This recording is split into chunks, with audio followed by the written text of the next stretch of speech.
ये week India के लिए एक बहुत ही स्पेशल दिन था जब मार्च 23 को डॉक्टर राम मनोहर लोहिया, जो इंडिया की हिस्ट्री में एक बहुत ही इंपॉर्टेंट पॉलिटिकल एक्टिविस्ट रह चुके हैं और फ्रीडम फाइटर भी रह चुके हैं, उनकी 115th बर्थ एनिवर्सरी थी। डॉक्टर राम मनोहर लोहिया, इनकी जो बर्थ है ये 23 मार्च 1910 को यूपी के एक फैज़ाबाद डिस्ट्रिक्ट में अकबरपुर नाम की एक जगह पे हुआ था।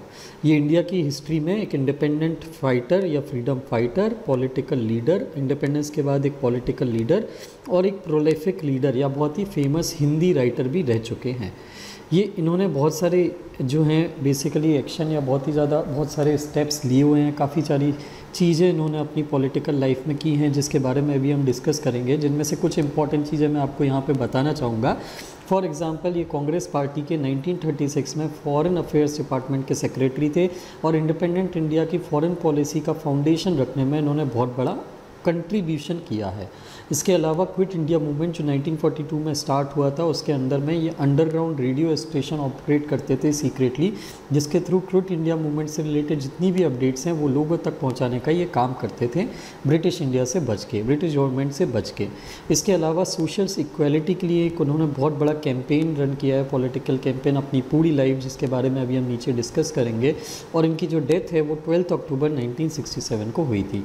तो ये 1910 से 1967 के पीरियड में इन्होंने काम किया या इनकी लाइफ रही है, जिसमें से particularly specially 1920s, late 1920s या 1930 में आपको बोलना चाहूँगा, 1930 से 1967 तक का जो पीरियड है ये इनका सबसे एक्टिव पीरियड रहा है।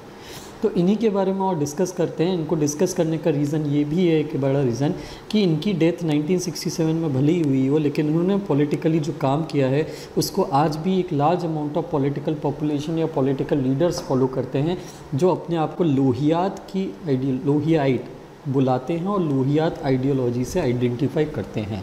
तो इसी चीज़ को, इनकी पॉलिटिकल लीगेसी, इनकी आइडियोलॉजी को आज डिटेल में डिस्कस करते हैं। और वीडियो को कोशिश करिएगा एंड तक देखने की, क्योंकि वीडियो के एंड पे इस पूरे आर्टिकल या डिस्कशन के बेस पे हम एक मेंस का क्वेश्चन भी डिस्कस करेंगे आंसर के साथ, जिसमें अंडरस्टैंडिंग आपको तभी आएगी जब आप इस वीडियो को, इनकी आइडियोलॉजी को अच्छे से डिटेल में समझेंगे। Before I start discussing in detail, मैं आपको बस एक कुछ चीज़ें, फ्यू इन्फॉर्मेशन है जिनसे अपडेट कराना चाहूँगा। This is about me, this is a brief in detail about me, कि मैंने अपनी लाइफ में क्या क्या किया है, यूपीएससी के बैकग्राउंड में मेरा क्या एक्सपीरियंस रहा है।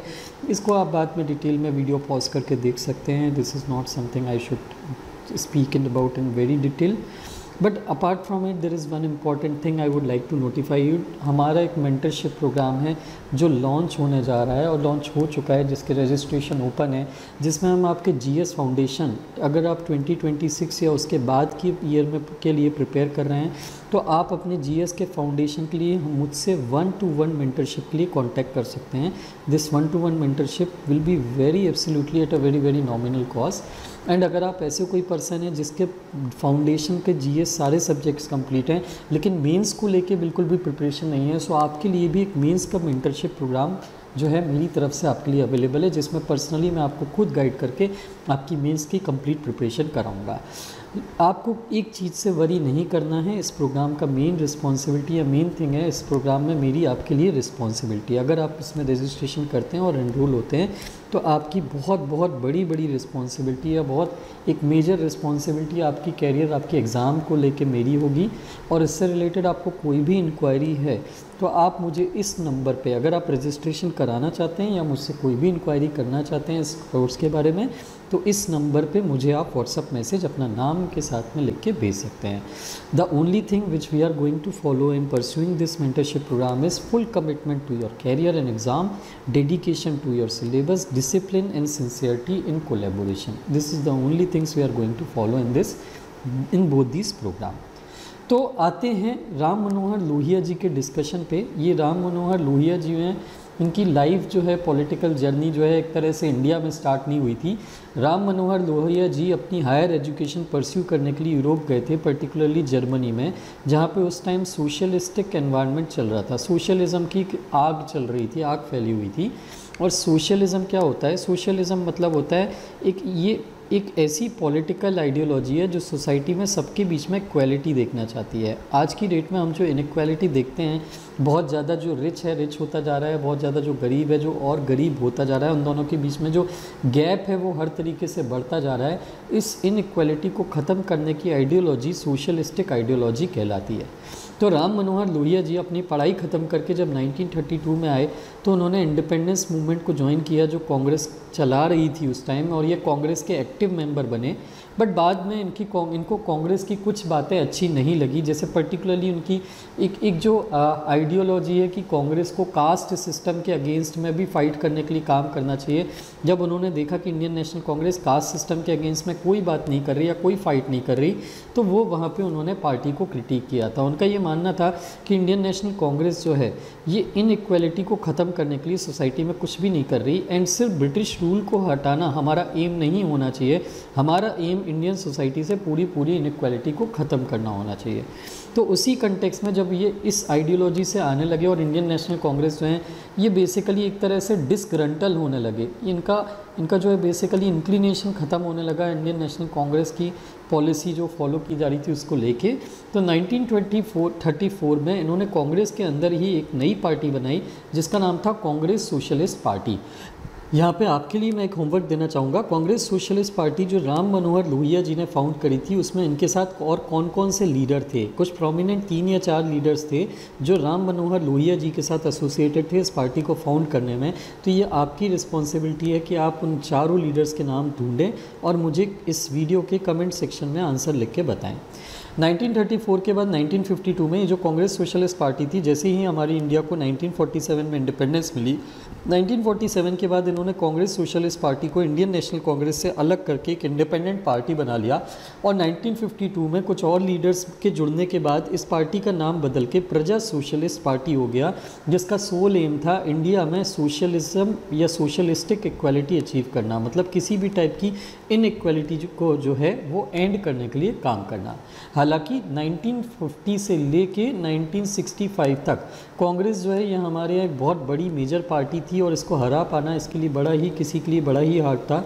और प्रजा सोशलिस्ट पार्टी जो है ये भी इस काम में फेल रही 1965 तक।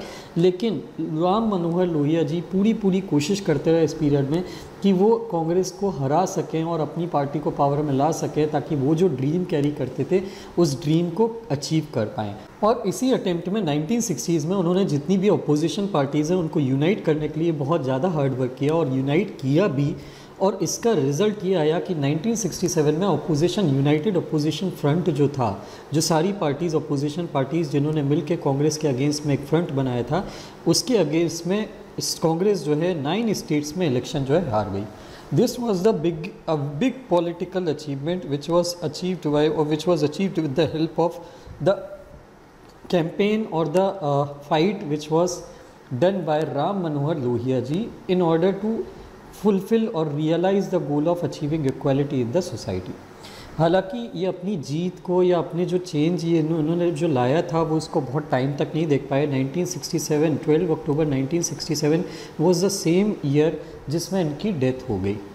तो आते हैं इनकी लीगेसी के ऊपर बात करने के लिए। ये बात अलग है कि पॉलिटिकली वो पावर में अपने आप को एंजॉय नहीं कर पाए या नहीं देख पाए, जो ड्रीम वो फुलफ़िल करना चाहते थे पावर में आके वो नहीं कर पाए।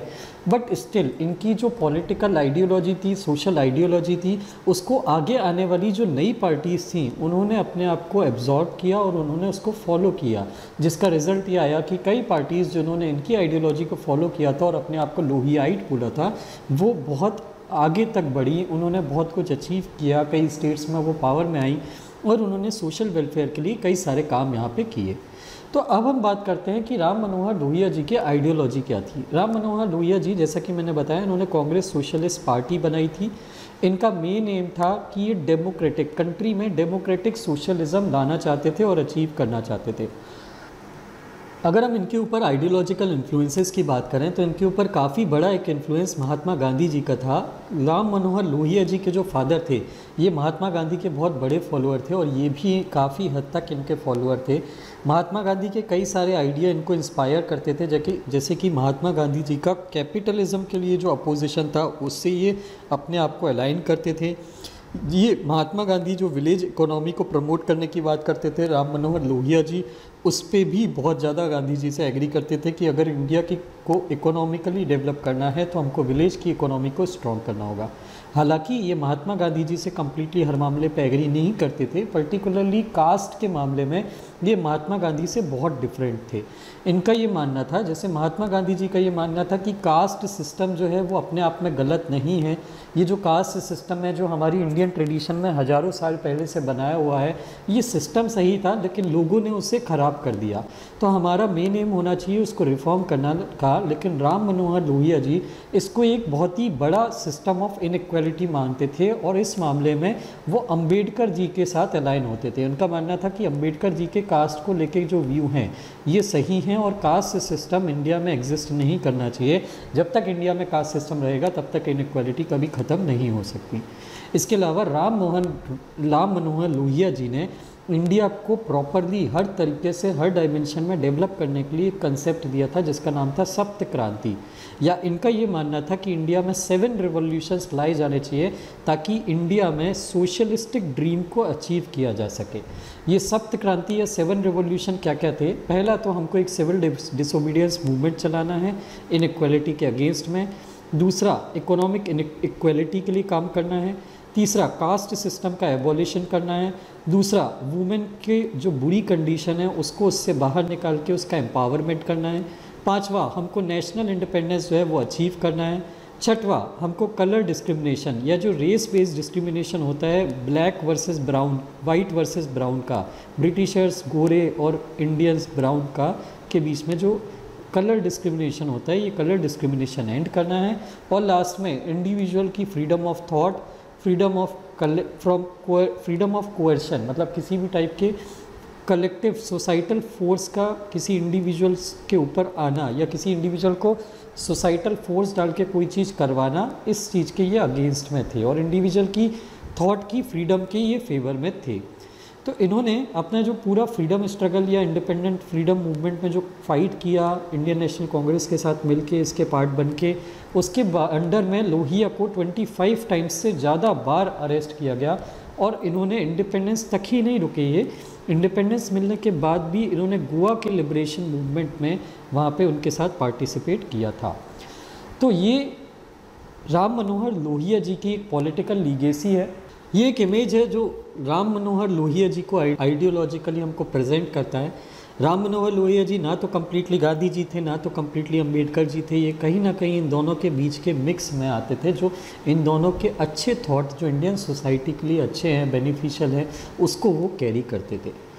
राम मनोहर लोहिया जी, जैसे मैंने आपसे बात करी, पॉलिटिकली पावर में तो नहीं आ पाए, तो वो जो ड्रीम्स कैरी करते थे, जो गोल्स इंडियन सोसाइटी के लिए अचीव होते देखना चाहते थे, वो तो अचीव नहीं कर पाए। बट इनसे इंस्पायर्ड काफ़ी सारे लीडर्स हैं जिन्होंने आगे चल के बहुत अच्छा काम किया। जैसे पर्टिकुलरली एक लीडर है जिनका नाम बहुत कॉमन है, that is JP Narayan. JP Narayan ji Ram Manohar Lohia ji के एक वन ऑफ द फॉलोअर्स माने जा सकते हैं और राम मनोहर लोहिया जी की आइडियोलॉजी से बहुत ज़्यादा मैच इनकी आइडियोलॉजी करती थी। ये JP नारायण जी वो फिगर थे जिन्होंने एक इंडिया में टोटल रिवॉल्यूशन लाने की बात करी थी। जब इन्होंने ये बोला था कि इंदिरा गांधी गवर्नमेंट को क्रिटिसाइज़ किया था, इंडिया में होने वाला जो करप्शन है, लार्ज स्केल करप्शन जो हो रहा था, उसके लिए क्रिटिसाइज़ किया था। इंडिया में जो इन्फ्लेशन है, गरीबी और इन्फ्लेशन जो बहुत ज़्यादा फैल चुकी थी, उसके अगेंस्ट में इन्होंने बहुत बड़ा एक मूवमेंट चलाने की कोशिश करी थी और इसी के अगेंस्ट में इंदिरा गांधी जी ने 1975 में इमरजेंसी जो है वो इम्पोज करी थी। इसके अलावा कई सारी पार्टीज़ हैं जो 1980s के बाद इमर्ज हुई, जो कास्ट के बेसिस पे फाइट कर रही थी अपने राइट्स के लिए, जैसे कि समाजवादी पार्टी, बहुजन समाज पार्टी, मंडल कमीशन की जो रिपोर्ट आई थी बैकवर्ड क्लासेस के OBC के रिजर्वेशन के लिए। ये सारे जितने भी पॉलिटिकल फेनोमेना हुए हैं हमको देखने के लिए मिले हैं 1980s और 90s में, ये सब के सब राम मनोहर, कहीं ना कहीं राम मनोहर लोहिया जी से इंस्पायर्ड थे, जो सोसाइटी में इक्वालिटी अचीव करना चाहते थे, जो ये तो चाहते थे कि सोसाइटी में लिबरलाइजेशन बढ़े, मतलब लोगों को अपने बिजनेसेस, अपने प्राइवेट इनिशिएटिव करने की फ्रीडम हो, लोगों को अपने इकोनॉमी को, अपने वेल्थ को बढ़ाने का मौका मिले। But at the same time ये वो एरा भी था या ये वो टाइम भी था जब ये पार्टीज़ लिबरलाइजेशन के साथ साथ ये भी बिलीव करती थी कि वेलफेयर की स्कीम्स भी ज़्यादा से ज़्यादा बढ़ाई जानी चाहिए, ताकि जो लोग जो इकोनॉमिक रिवॉल्यूशन या इकोनॉमिक चेंजेस का या इकोनॉमिक लिबरलाइजेशन का बेनिफिट नहीं उठा पा रहे, प्राइवेटाइजेशन का बेनिफिट नहीं उठा पा रहे, वो बेसिकली गवर्नमेंट की रीडिस्ट्रीब्यूशन पॉलिसीज़ या मॉनिटरी सपोर्ट से अपने आप को अपलिफ्ट कर पाए। तो ये जो एक stream of movement I 1970s और 80s के बाद में, जो सोसाइटी में equality, support, socialism, welfare measures, इन सब की बात करती है, ये कहीं ना कहीं राम मनोहर लोहिया जी की ही लीगेसी थी और ये आज भी कंटिन्यू करती है। So I hope this we were very clear on what we discussed about Ram Manohar Lohia ji, how important is Ram Manohar Lohia ji। इसी कंटेक्स्ट में क्वेश्चन डिस्कस करते हैं मेंस का, discuss in brief the political legacy of Ram Manohar Lohia. तो इस question पे आपको एक आंसर लिखना है, वीडियो को पॉज करके कोशिश करिए पहले एक आंसर खुद से फ्रेम करने की कि आप इस क्वेश्चन के आंसर को कैसे जो है फेस या टैकल करेंगे, उसके बाद इसको आगे देखिएगा। So we will have 3 parts of our answer as usual in mains answer writing. First is intro, body and conclusion. Intro part में हम लोहिया जी, राम मनोहर लोहिया जी के इंट्रोडक्शन के बारे में, उनके ब्रीफ के, इनके बैकग्राउंड के बारे में बताएंगे कि ये बेसिकली कब बॉर्न हुए थे, इनकी एजुकेशन कहाँ पे हुई है, इनकी एजुकेशन जहाँ पे हुई थी यूरोप में, उसमें वहाँ पे उन्होंने क्या फेस किया, क्या क्या चीज़ें समझी, क्या क्या चीज़ें जानी सोशलिज़म के बारे में, न्यू एज आइडियाज़ जो हैं वो समझे और उसको इंडिया में वापस आके लगाने की कोशिश करी। देन उसके बाद बॉडी पार्ट की हम बात करेंगे। इसके बाद इंट्रो में आप इनके फ्रीडम स्ट्रगल मूवमेंट के पार्टिसिपेशन की भी बात लिख सकते हैं। देन उसके बाद हम बॉडी पार्ट की बात करेंगे जिसमें हम स्पेसिफिकली जो क्वेश्चन में पूछा है उसको आंसर करेंगे कि राम मनोहर लोहिया जी की पॉलिटिकल लीगेसी क्या रही है, मतलब उन्होंने इंडियन सोसाइटी को क्या क्या नए आइडियाज़ दिए जो आज भी बेसिकली हम कंटिन्यू करते हैं और फॉलो करते हैं। तो the first thing he talked about socialism in India from Indian point of view. Indian socialism, India का एक कस्टमाइज्ड सोशलिज्म डेवलप करने की इन्होंने बात करी थी। दूसरा, इन्होंने वन पार्टी सिस्टम जो इंडिपेंडेंस के बाद इंडिया को मिला था उसको तोड़ने की ने बहुत बड़ा कंट्रीब्यूशन किया, जिससे हमारी डेमोक्रेसी और स्ट्रांग हुई। तो जैसा कि मैंने आपको बताया कि कांग्रेस का जो डोमिनेंस चलता था इंडिपेंडेंस के बाद कि वही इलेक्शन जीतते थे, उसको 1960s में तोड़ने में लोहिया जी ने हेल्प करी थी। तीसरा, कास्ट सिस्टम के अगेंस्ट में फ़ाइट को स्ट्रॉन्ग करने के लिए लोहिया जी ने एक बहुत स्ट्रॉन्ग कंट्रीब्यूशन किया है। एंड चौथा, इंडियन सोसाइटी के कॉम्प्रिहेंसिव डेवलपमेंट के लिए इन्होंने एक आइडियोलॉजी बनाई थी जिसका नाम है सप्त क्रांति या सप्त क्रांति का कंसेप्ट, 7 रिवॉल्यूशन। ये कंसेप्ट इन्होंने दिया था जो आज भी पॉलिटिकल पार्टीज़ के साथ रेजोनेट करता है। तो ये इनकी कुछ लीगेसी हैं जो आज भी फॉलो की जाती हैं। कंक्लूजन में हम ये लिखेंगे कि कैसे लोहिया जी के ये सारे जितने भी आइडियाज़ हमने डिस्कस करे हैं वो आज भी पॉलिटिकल पार्टीज़ के मैनिफेस्टोज़ जो होते हैं, इलेक्शन मैनिफेस्टोज़, इनको इन्फ्लुएंस करते हैं।